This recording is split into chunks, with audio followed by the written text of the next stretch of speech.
E aí galera, show, show, show. Vamos para aula 5, teoria do conhecimento, né? Um tema aí que a UEMA despenca, né? Praticamente todo ano. Racionalismo, empirismo, criticismo. É muito da hora esse conteúdo e é essencial para nossa prova. Servidos com cafezinho para equilibrar os chakras. Então vamos lá, né? Teoria do conhecimento. Olha, a teoria do conhecimento ela, ela é mais conhecida no campo da filosofia como epistemologia, tá? A UEMA ela pode colocar esse nome aqui, ó, epistemologia, tá? Então, a epistemologia ela pode ser dividida em duas partes: a epistemologia antiga e a epistemologia moderna.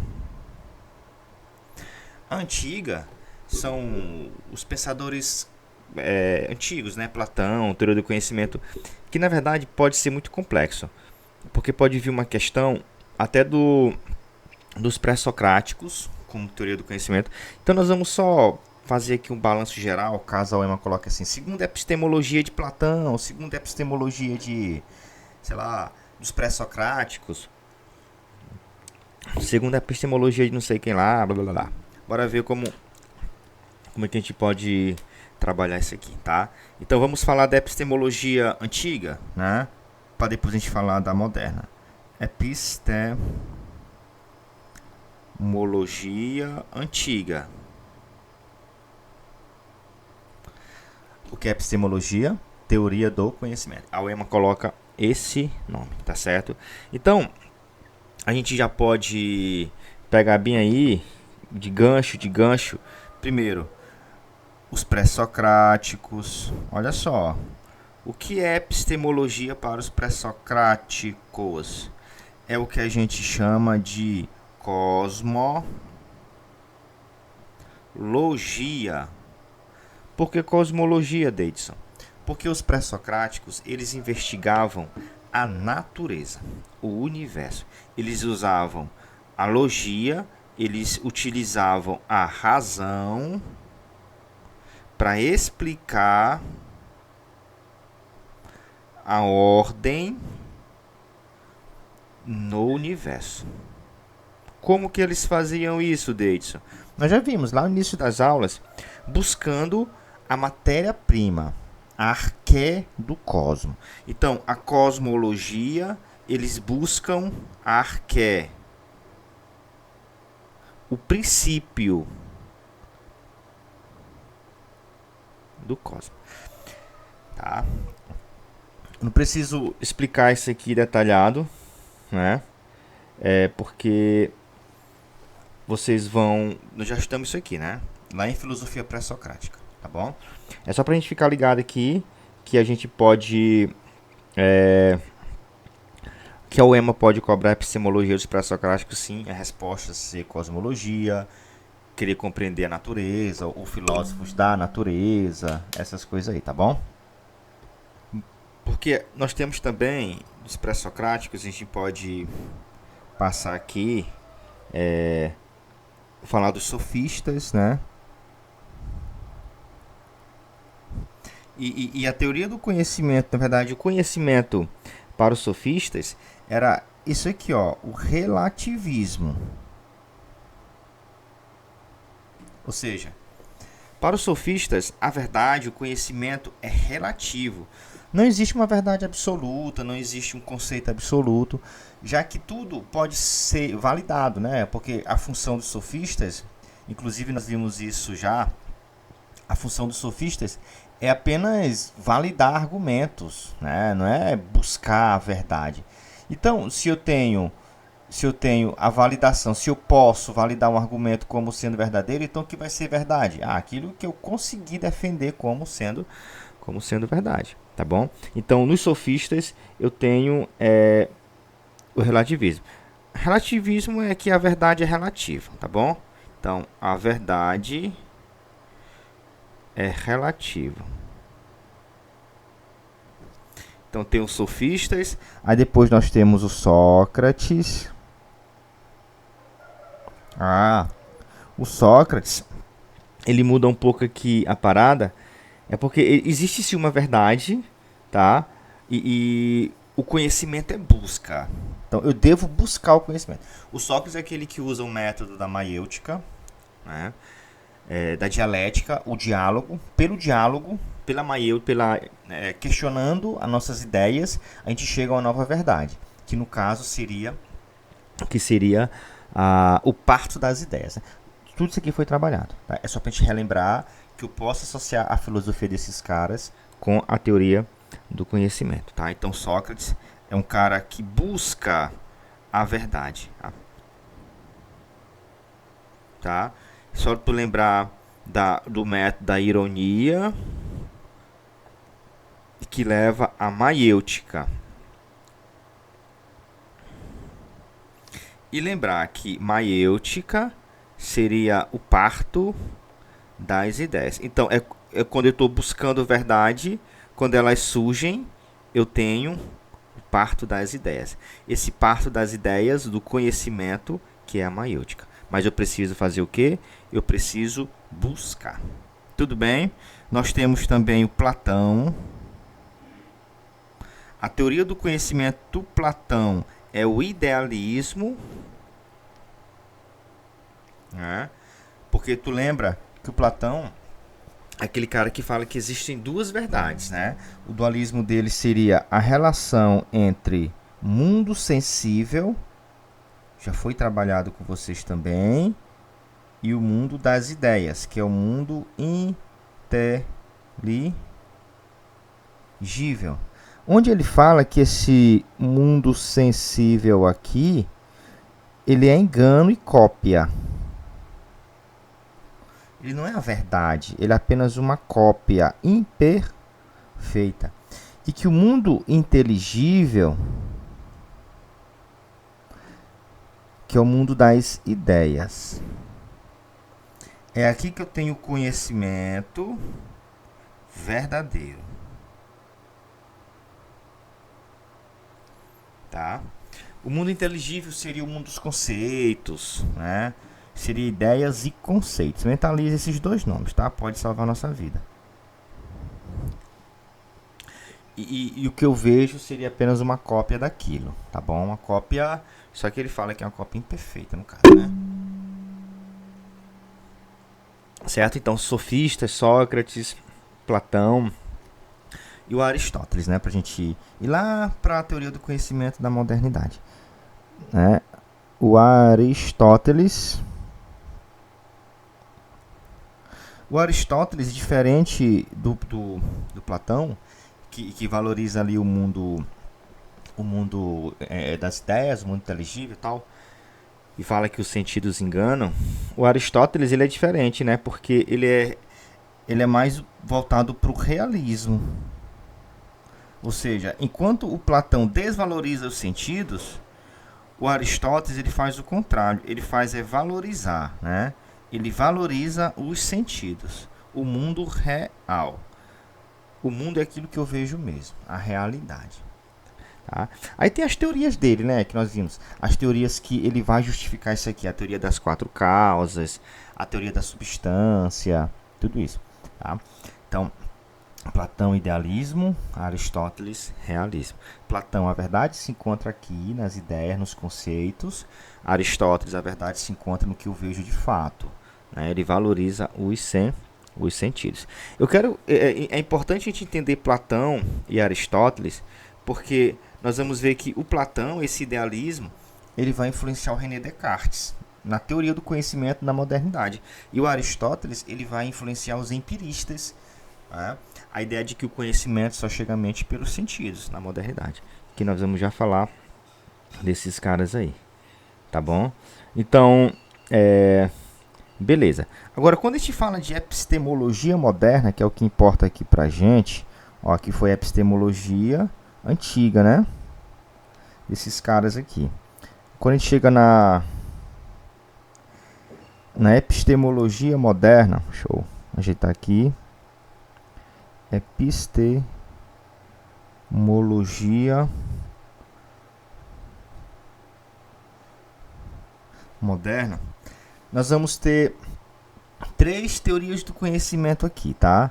Nós vamos ter, primeiro, o racionalismo. Depois nós vamos ter o empirismo e o criticismo. Isso aqui que a UEMA anda colocando quando ela fala de teoria do conhecimento, tá certo? Certo. Então, vamos começar pelo empirismo. Não, vamos pelo racionalismo, né? Pelo racionalismo. Falar aqui do René Descartes, né, que é o pai da filosofia moderna, racionalismo de Descartes. Ó, não vamos confundir racionalismo com razão. Racionalismo é uma teoria que valoriza a razão. Porque a UEMA pode colocar assim, ó, por exemplo, iluminismo. O iluminismo foi um culto à razão. E se eles colocarem lá uma das características do iluminismo, racionalismo, tá errado. Porque o racionalismo é uma teoria filosófica da idade moderna. Agora, se eles colocar culto à razão, é diferente. Então, eles não tinham a teoria racionalista. Eles não tinham o inatismo de René Descartes. Fica ligado nisso. Tá bom? Beleza. Então, o racional... Assim. Deixa eu... Antes de colocar dele, existe uma pergunta central da teoria do conhecimento, para fazer sentido, tá? Moderna, que é a mesma que os antigos utilizavam, mas aqui essa pergunta ela é mais direta, a resposta é mais direta. A pergunta é o seguinte, ó: qual é a origem das ideias? Ou seja, quando eu falo ideias, eu me refiro ao conhecimento. Eu tenho fórmulas na minha cabeça, nome de pessoas. Como que isso se originou? Como que isso chegou na mente? Essa é a pergunta central da teoria do conhecimento. Agora faz sentido pra gente, ó, porque a gente percebe que para responder essa pergunta, nós tivemos o racionalismo, né? O racionalismo que fala que as ideias que nós temos na mente, elas já estavam lá, já estão lá, elas são inatas. Opa, inatismo, isso aqui já é Platão. Vem desde Platão, tá? E nós temos o empirismo,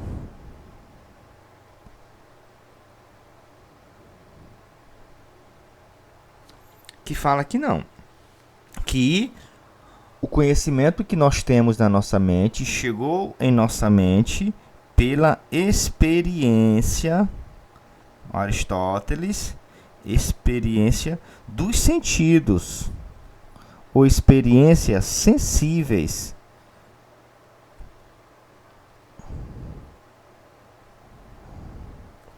Tá? E mais tarde nós vamos ter uma outra teoria que vai fazer uma síntese dessas duas. É o Kant, é o criticismo, onde o Kant vai juntar racionalismo mais empirismo. Qual a pergunta central da epistemologia? Qual é a origem do conhecimento? Disso, tem só essa pergunta. A prova pode cobrar essa pergunta que é central, mas tem uma outra pergunta que também pode ser questão da UEMA, é sobre a possibilidade do conhecimento. É possível o conhecimento? Olha só, outra pergunta. E para responder isso aqui, nós vamos ter também duas teorias. Também não, né? A outra é só 3. Nós vamos ter, é possível conhecer mesmo? O conhecimento é possível, tal. Isso aqui nós temos, ó. Nós temos o ceticismo. O ceticismo é uma teoria filosófica que responde que não é possível. um cético. É importante entender ceticismo para a gente entender, inclusive, racionalismo. Porque o René Descartes ele usa o ceticismo como método, porque ele questiona, ele está em busca. Então, para um cético, uma verdade não é possível. Não existe uma verdade absoluta. Lembrando que esse ceticismo é antigo, é dos gregos, né? Os gregos, lá da filosofia helenística, tá? Não. E o dogmatismo.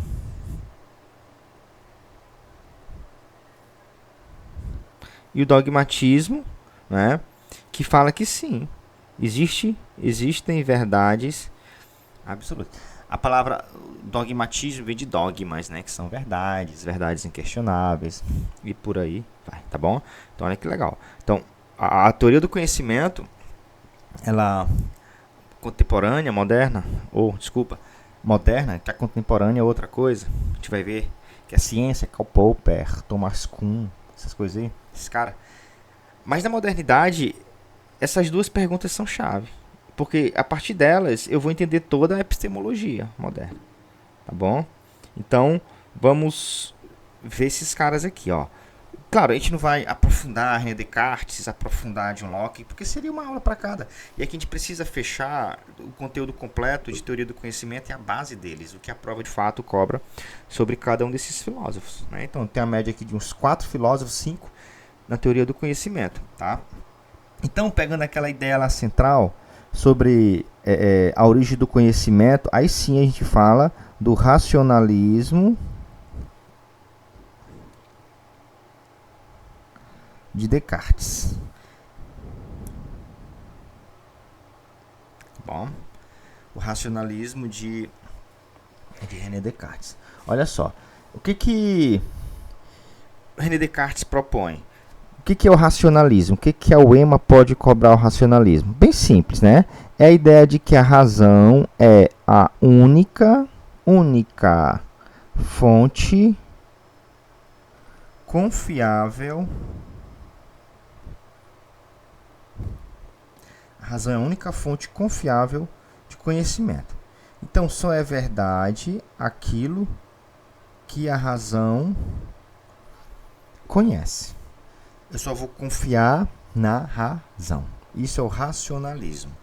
Não são os sentidos. O René Descartes, ele duvida dos sentidos. Aí aqui, a gente já pega, galerinha, o método dele. Olha, qual foi o método que René Descartes utilizou?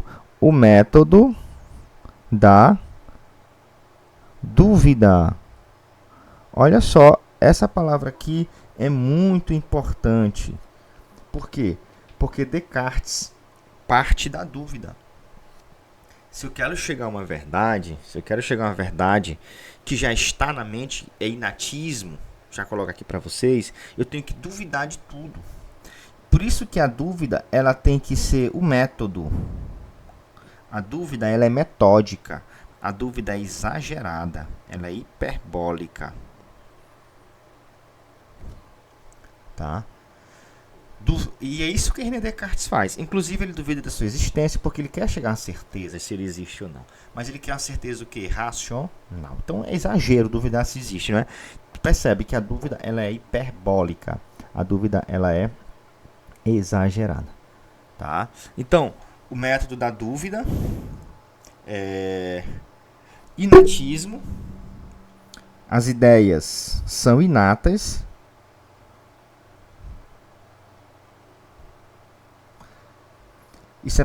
Lembrando, René Descartes, tudo isso aqui é platônico, né? As ideias são inatas. Então, a verdade, o conhecimento já existem na mente, são inatas. Eu só preciso exercitar a razão para eu concluir aquilo, conhecer aquilo. Então, as ideias não chegam na mente, as ideias já estão na mente. São inatas. Essa palavra inata significa isso, tá? Já existem na mente, tá? Então, como é que eu chego a essa verdade que é inata? Ele propõe a autonomia da mente, né? A autonomia do sujeito pensante.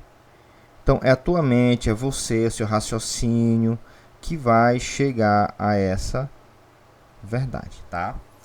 A autonomia do sujeito pensante. Certo? Ó, para vocês terem uma ideia, né? O cogito. O que é o cogito de a certeza do pensamento? Como que ele chegou à certeza do pensamento? Cogito é pensamento. Por que esse pensamento aqui se tornou uma certeza em René Descartes? Porque ele usou o método da dúvida. Ele chegou à certeza do pensamento, de que ele pensava, a partir da dúvida. Por exemplo, ele fala assim, será se eu existo? Aquela famosa frase, se duvido, eu não sei se eu existo, mas eu sei que estou duvidando. Então, se eu duvido é porque eu penso. Então, se penso, eu existo. É o famoso penso, logo existo, tá bom? Se penso, logo. Ou seja, ele chegou à certeza do pensamento pela dúvida. A dúvida que levou ao pensamento. Então, se eu penso, eu existo. Aí o pensamento levou à certeza da existência. Como que René Descartes chegou à conclusão que ele existe? Usando a dúvida, chegou à primeira certeza. Mas como que ele chegou à certeza do pensamento, do cogito? Pela dúvida. Tá? Aí ele chegou à conclusão da sua existência. Como que ele chegou à conclusão de que ele existe? Usando o método racional, duvidando de forma metódica. Por que metódica? Porque uma coisa vai levando a outra. É um método gradativo. Tá bom? Então, esse é o racionalismo de René Descartes. A UEMA pode cobrar racionalismo, pode cobrar dúvida como método, pode cobrar esse cogito, esse pensamento, pode pregar esse inatismo de que as ideias já estão na mente e que eu posso alcançá-la pela razão. Tudo bem? Porque o empirismo, vamos lá, o empirismo é mais fácil, tá? E a UEMA não especifica assim, tipo de ideias dos caras. É muito complexo o empirismo. John Locke, Francis Bacon, David Hume, esses caras são muito complexos, tá? Mas eu não posso deixar de falar para vocês, do empirista, o Francis Bacon. O Francis Bacon, ele é um empirista que, nessa aula eu vou falar da teoria do conhecimento, né? Não falar do Kant rapidinho também, mas a gente vai falar de Kant também em teorias éticas, tá? Bom, nós temos a nossa próxima aula sobre teorias políticas modernas. Também vamos voltar desde Platão até Maquiavel, contratualismo e iluminismo. E depois as teorias éticas, que vamos voltar também Platão, Aristóteles, tal, e Kant, tá? Então, porque o Kant é muito complexo. E esse Francis Bacon aqui, ou desculpa, o John Locke, que é empirista também, ele também vai ser contratualista e às vezes pode confundir, né? Por isso que eu vou colocar cada filósofo dentro da sua temática. Essa aula aqui é sobre a teoria do conhecimento, tá bom? O Francis Bacon, ele propõe isso aqui, Ele propõe o método empírico e indutivo para a ciência. Ele é um dos pilares da ciência moderna. Tá? Por quê? Ele fala assim, a ciência quer chegar à certeza, ela tem que utilizar o método da experiência. Tá? O método empírico é o mais importante para chegar a uma certeza científica, e indutivo. Né? Nós vamos ver em lógica que o método indutivo é quando eu vou partir de casos particulares para generalizar. Essa é a proposta dele. Estuda um caso, outro caso isolado, depois generaliza. Então, o indutivo, já para a gente ficar ligado aqui, é do individual ao geral. Casos particulares, individual para o geral, tá? Então, eu vou pegar um caso isolado, outro caso isolado, outro caso isolado, para depois eu contextualizar. Eu vou fazer isso como? Através das experiências. Aí que vem o método empírico. Então, o Francis Bacon, ele é importante porque ele deu um dos pilares, né, para a ciência moderna. Tudo bem? Tem uma coisa em Francis Bacon também que é muito importante, que ele fala o seguinte, ó, que ele fala que hábitos geram crenças. Por exemplo, eu tenho todo dia de manhã o sol nasce. Isso é o quê? Isso é um fenômeno A. Tá? Então vai amanhecer. Esse é o efeito B. Ou seja, pelo hábito, a gente cria uma crença de que tudo... vou dar um exemplo aqui. Ó. Teu pai bebe, chega em casa e te bate. Então, o fenômeno, teu pai tá bêbado. Teu pai chegou em casa bêbado, automaticamente na tua mente tu vai pensar o que? Eu vou apanhar. Então, o fenômeno A gera o efeito B. Café quente, queima a língua. Atravessar a rua, o carro vai embater. Ou seja, todo fenômeno A gera o efeito B. Mas isso é pelo hábito, pela experiência. Então, a minha mente cria esse hábito, tá? Cria esse hábito pela experiência, pelo hábito de eu fazer aquilo, de aquilo acontecer. Isso se torna o quê? Isso se torna uma crença. Mas sabe o que John Locke, o David Hume fala sobre isso? Que nem sempre, né? Então isso aqui gera uma crença. Mas nem sempre o fenômeno A vai gerar o fenômeno B. Na minha mente aquilo vai acontecer pela experiência daquilo a acontecer. Mas nem sempre. Tudo bem? Então hábitos geram crenças. Fica ligado nisso daí. Tá bom? Mas essas crenças são criadas pela experiência. É a teoria de hábito, né? A teoria de hábito em Francis Bacon. Certo? Então esse é o Francis Bacon. Porque o John Locke, aquele que eu falei para vocês, né, que ele também é contratualista, ele é empirista, e ele fala de fato, né, que nada chega à mente sem passar pelos sentidos, né? Então nada chega à mente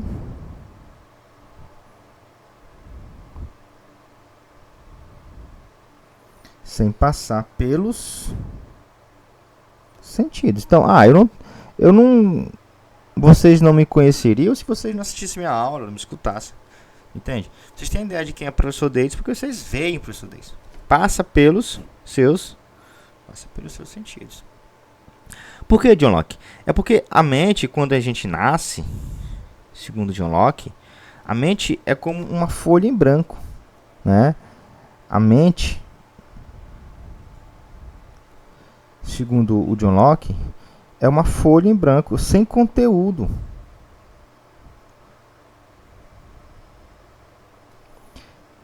A UEMA pode chamar também de tábula rasa. Entende? Então, não tem conteúdo na mente. A minha mente é uma folha em branco. Minha mente é uma tábula rasa. E o conteúdo chega a ela. Chega na mente. Então, essa é a ideia de John Locke. E geralmente as questões é voltado para essa questão de tábula rasa, folha em branco. Ele até faz analogia também, que a nossa mente é como se fosse uma cera, né? E as ideias como se fosse um carimbo. Na época dele era comum carimbar cartas, né? E esse carimbo, quando grudava-se na cera, pá, ficava ali. Assim são as ideias. Quando elas chegam na mente, elas ficam fixas na mente. Então, fica ligado no grande empirista John Locke, que nada chega à mente sem passar pelos sentidos. Quando ele vê a nossa mente como uma folha em branco, ele vê a nossa mente como uma tábua rasa, tá? Então, é só para lembrar também da analogia, deixa eu colocar aqui, né? Analogia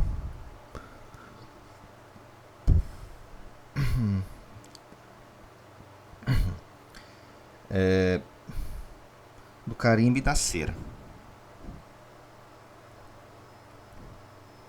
Do carimbo. Então, essa cera aqui é como se fosse o quê? A mente. Esse carimbo aqui como se fossem as ideias que lá chegam. E elas ficam o quê? Pá, carimbadas, tá bom? Fica ligado nessa analogia dele. Porque o outro empirista, olha só, 3 empiristas que a UEMA pode cobrar: o Francis Bacon, o John Locke, né? E o mais encabuloso é o mais cobrado dos empiristas, mais do que o John Locke, inclusive, porque o cara prefere queimar a questão de John Locke em política, né? Falar de contratualismo, liberalismo, essas coisas aí, tá? Ele foi tanto para o campo do conhecimento como da política, como falei para vocês. E vou explicar para vocês a política de John Locke, tá? Aí nós temos o David Hume, né?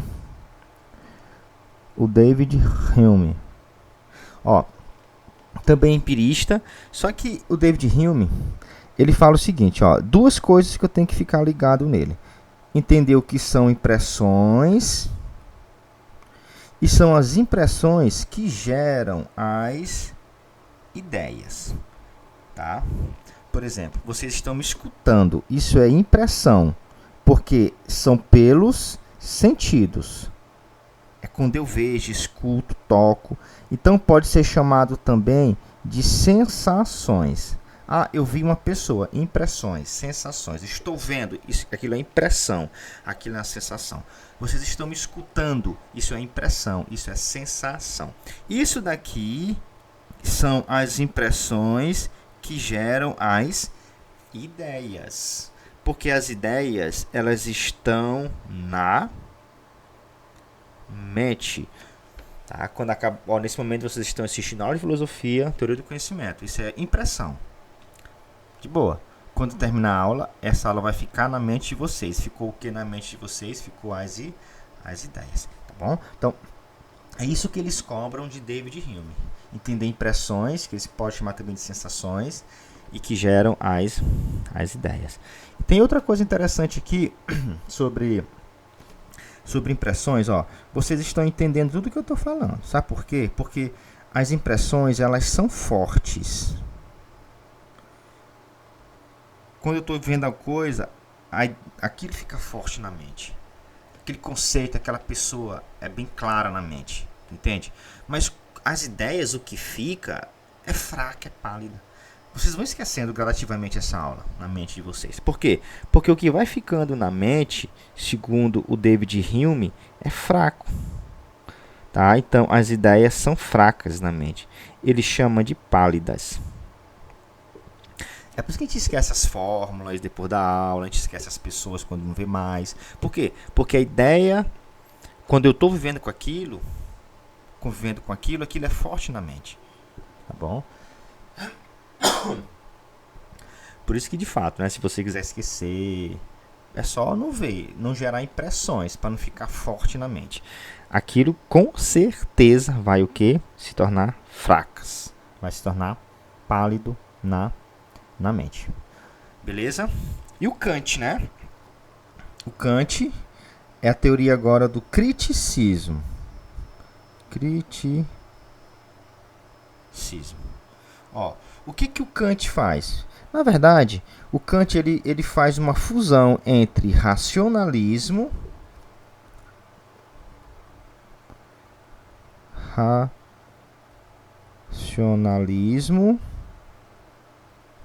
né, mais empirismo. É como se ele falasse assim, ó, o empirismo, a teoria de Kant, né? Isso aqui é o de Kant. Esqueci, fica ligado, tá bom? O Kant fala assim, ó, a função do empirismo é levar o conteúdo para a mente. Então, de fato, tudo que eu tenho na mente está na minha mente porque veio pelos sentidos. Só que a razão entra em cena, porque é a razão que vai organizar os conteúdos, classificar, diferenciar os conteúdos na mente. Então, a ideia chega, a razão organiza. Chega pelos sentidos, estão me escutando, mas a razão organiza o que eu estou falando, classifica. Tu entende? Então, o Kant, ele classifica o conhecimento dessa forma, tá? Entre racionalismo e empirismo, tá bom? Então, existe duas estruturas, deixa eu colocar para vocês aqui, que são as duas estruturas do conhecimento em Kant. Estruturas, para ele explicar isso aqui melhor. Claro, isso aqui é muito complexo, né? A linguagem dele é complexa, tentando sintetizar para vocês. Porque teria que ser uma aula só de Kant para a gente falar, né, de juízo analítico a priori, essas coisas aí, né? Estruturas do conhecimento.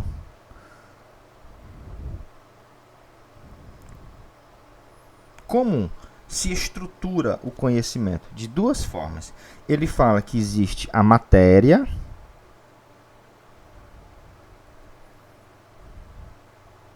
O que é matéria? É o conteúdo que chega à mente. Conteúdo que chega à mente. As ideias, né? E observa que a matéria, ela chega na mente como? Pelos sentidos. Aqui entra o empirismo, tá? Então, é como se aqui fosse a função do empirismo. Função do empirismo. Só que existe a forma. É aqui, galerinha, que é o mais importante. E é isso aqui que o Kant estuda e que ninguém estudou. Todo mundo estudava só a matéria do conhecimento. É por isso que ele fez uma revolução, que a gente chama de revolução copernicana na filosofia. Todo mundo estudava a matéria do conhecimento. Assim como todo mundo achava que a Terra era o centro do universo, e Nicolau Copérnico falou que o Sol é o centro do universo, né? O Kant, ele faz uma coisa, ele tira o foco da matéria para a forma. O que é a forma? É a estrutura da mente a priori. Ou seja, a priori é antes da experiência. Como é a mente? Antes da... Qual é a estrutura da mente para receber aquele conteúdo? Antes da experiência. Então, essa mente é como se fosse uma vazia, uma cumbuca. Tu entende? E as coisas que chegam no sentido vão se adaptar a essa mente. Então, eu preciso entender a forma, a priori, a razão. Então, quando ele fala forma, ele está se referindo à razão. Então, essa estrutura aqui de espaço, né? Essa estrutura é a capacidade de entendimento. Cada um de nós tem uma capacidade de entendimento diferente para receber a matéria que chega na mente, para receber o conteúdo que chega à mente. Então, observe que o Kant, ele é muito massa, porque ele procura, olha só que legal, entender isso. Como é a forma, a estrutura da mente a priori, antes de ter conteúdo. Ou seja, essa estrutura a priori é a capacidade de espaço, de localizar as coisas, de entender as coisas. É a capacidade de entendimento. Tá? E quando ele foca isso, o foco dele é isso aqui, É como se isso fosse uma revolução. As provas podem cobrar, chamar isso aqui de revolução kantiana, copernicana da filosofia, na verdade. Revolução copernicana, esse termo, tá, galera? Para você não estranhar que estou colocando. Copernicana da filosofia. O que Kant fez? Tirou o centro da matéria para estudar a forma, entender a mente, a estrutura da mente. Beleza? Ou seja, resumindo, qual que é o foco de Kant? Isso aqui, ó, o que o Kant faz?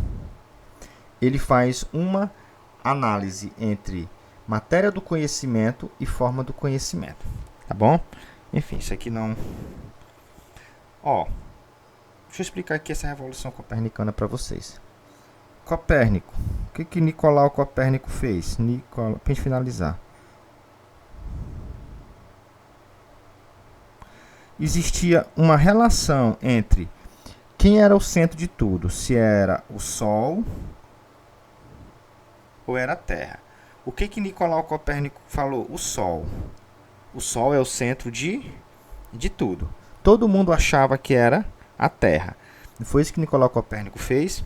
O que o Kant fez, para a gente chamar de revolução também? Porque dentro do processo do conhecimento existia essa relação entre matéria do conhecimento, ou seja, o conteúdo que chega à mente versus a forma da mente, tá? Versus a estrutura da mente.